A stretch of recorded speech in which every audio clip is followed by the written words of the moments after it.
ছাত্রদল নেতার বিরুদ্ধে উঠেছে চাঞ্চল্যকর অভিযোগ। জেলা প্রশাসক ও উপজেলা নির্বাহী কর্মকর্তার জাল স্বাক্ষর করে নিজেকে স্কুল ম্যানেজিং কমিটির সভাপতি পদে নিযুক্ত করেন তিনি।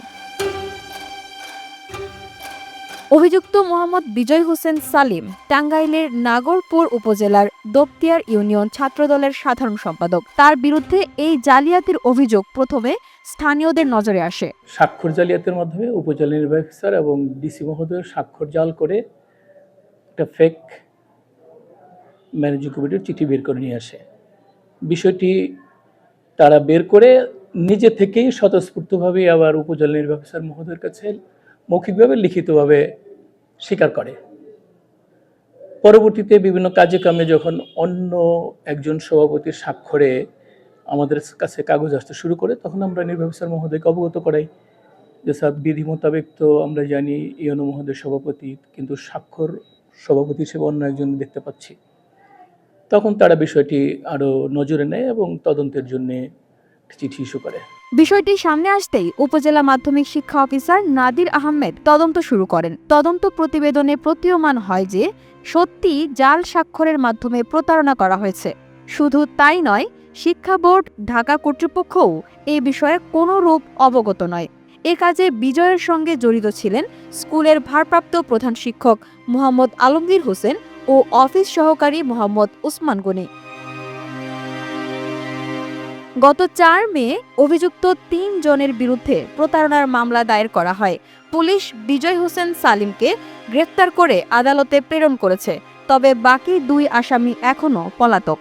তারা টিউনো মহোদয়ের স্বাক্ষর এবং ডিসির স্বাক্ষর জাল করে একটা কমিটি বের করে তারা স্কুলের ফান্ডে টাকা আছে, সেই টাকা থেকে 2,50,000 টাকা উত্তোলন করে তারা ভাগ বাটোয়ারা করে নেয়। নাগরপুর উপজেলা ইউনো মহোদয়ের স্বাক্ষর এবং জেলা প্রশাসকের স্বাক্ষর জালিয়াতি করে সভাপতি নিয়োগ পেয়েছেন। বিএনপির পক্ষ থেকে আমি তার তদন্ত সাপেক্ষে তার সুষ্ঠু বিচার দাবি করছি। স্থানীয়দের অভিযোগ, বিজয় দীর্ঘদিন ধরেই প্রভাবশালীদের ছত্রছায়ায় এলাকায় চাঁদাবাজি ও সন্ত্রাসী কার্যকলাপে জড়িত ছিলেন। বান্ডেল থাকলে প্রতি সেনমানিতে টাকা বাঁচবে। বিকাশ সেনমানি বান্ডেল কিনে জিতুন প্রতি লেনদেনে। অবশেষে প্রশাসনের নজরে আসে তার অপরাধমূলক কর্মকাণ্ড। আমি মোহাম্মদ হাবিবুর রহমান, প্রধান শিক্ষক দপ্তর নজির আলী উচ্চ বিদ্যালয়। বিগত ৫ই আগস্টের পরের থেকে আমি বিদ্যালয়ে উপস্থিত হতে পারতেছি না। একটা সংঘবদ্ধ চক্র বিভিন্নভাবে আমাকে উত্ত্যক্ত করতেছে। আমাদেরকে টাকা পয়সা দিতে হবে, না হলে আমরা স্কুলে আসতে দেব না। আমি টাকা পয়সা দিই নাই, স্কুলে আর যাই নাই। আমার ছেলে ছিল, আমার ছেলেকে লাঞ্ছিত করে স্কুল থেকে বের করে দেওয়া হয়েছে। উপজেলা নির্বাহী কর্মকর্তা আরাফাত মোহাম্মদ নোমান স্বাক্ষরিত প্রেস রিলিজ এবং স্থানীয় ভুক্তভোগীদের দেয়া তথ্যে উঠে এসেছে এই চক্রের জালিয়াতি ছাড়াও চাঁদাবাজি ও সন্ত্রাসের বিস্তৃত চিত্র। জাল স্বাক্ষরের মতো গুরুতর অপরাধে জড়িয়ে পড়া রাজনৈতিক পরিচয়ধারী এই যুবককে আইনের আওতায় আনা প্রশাসনের একটি গুরুত্বপূর্ণ পদক্ষেপ। এখন দেখার পালা, পলাতক বাকি আসামিদের গ্রেফতার কবে সম্ভব হয়।